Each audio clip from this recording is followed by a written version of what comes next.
Good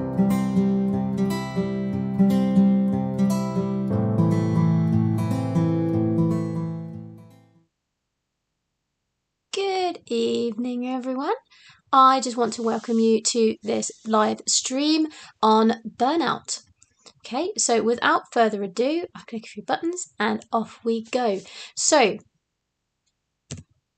I don't care who you are, all of us will face burnout at some point in our lives, regardless of your job role, your work ethic, your environment, your passion.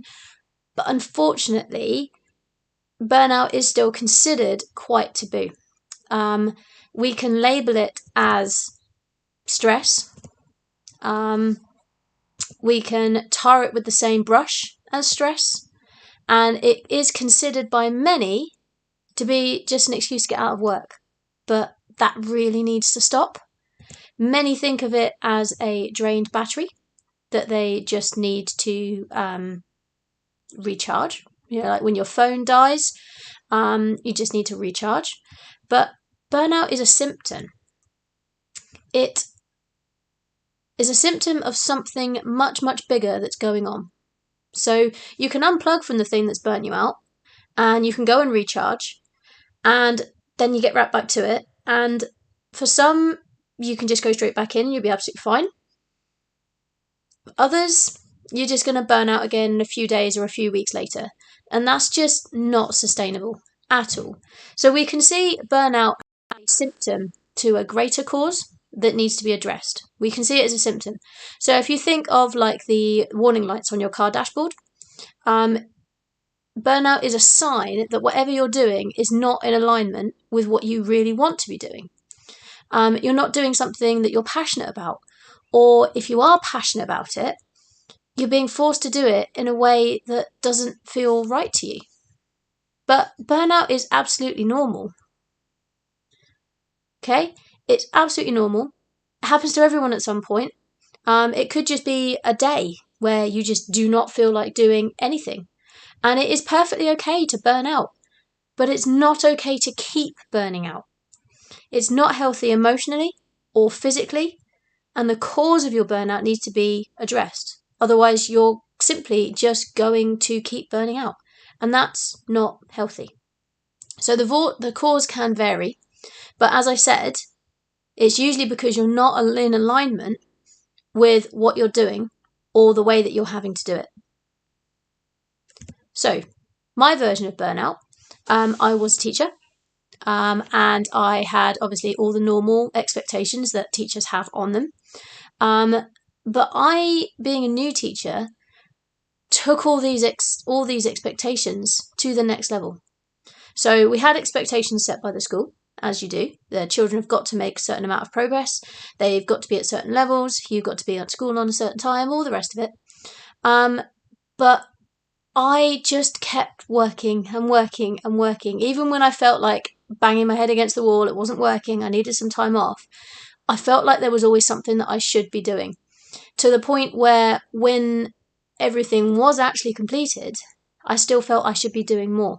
And I was always worried that I should be doing something. So I found things to do. It wasn't healthy. And I didn't have any healthy boundaries. So this then led to stretching myself too thinly, not doing any single thing to the standard that was expected. And after a few months of that, a few months of getting really stressed, being really burnt out, getting really snappy with my family at home, wham! It just ended up in one big hole that could have massively been avoided. Okay? So what I want you to take from that is the fact that you might think that you're doing really, really good and you've got to keep going, you've got to keep going, you've got to keep going. But if you're spreading yourself too thin because you're burnt out and you haven't got the energy, you're not doing anybody any favours. So how do you know if you are burning out? It looks different for everyone. For me, it was feeling really empty, feeling really hollow, getting quite depressed. But for different people, it will be different things. So you need to listen to your body. What feels off for you might be perfectly normal for someone else. Okay? So for me, I was just floating through each day like a ghost. I didn't see the people around me. I didn't find any sparks. Other signs can include those such things as physical feelings of tension. You might get really pent up in your neck, in your shoulders, get stress headaches, just being physically tired, regardless of not doing anything. Emotionally exhausted, teary all the time, quite ratty, emotional, sad, down, you're depressed. You could lose all motivation to do anything, which includes things that you normally would love doing. You're in constant doubt and fear over everything, and you just feel down and worried all the time. But if you can identify the physical symptoms, you've got a chance of preventing the burnout from evolving into full-blown depression or anxiety.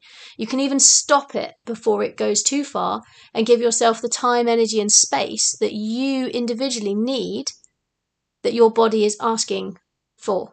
Your mind's asking for it as well. Okay, so if you feel that you are about to burn out, there are 7 things that you can do to help. You don't have to do these in any specific order, but I do it such as this. So you need to write, journal. You literally need to get everything that's going on in here onto a piece of paper. Just thinking about it isn't going to help. It needs to be on the paper. Get the problem out of here, get it on the paper. You need to uncover why you're burning out. And the best way to do that is by writing it down. Brain dump. So ask yourself such things as, what am I ashamed of? What am I feeling guilt for? What am I afraid of? What do I not like that I'm doing at the moment? What is making me feel scared or upset? Ask all those questions and write it down. Amongst all of those, you will find the trigger. And when you find the trigger, that's the thing that's weighing you down. And once you know what your trigger is, you can change it, or you can at least start to. Okay. 3rd thing you can do, you can give yourself a boost. Remind yourself of all the things that you're good at. Maybe go do some of them. Okay. But most importantly, you need to take a break. Move away from the thing that is causing the burnout and take a break. A few days or a week, be completely disconnected. Talk to other people.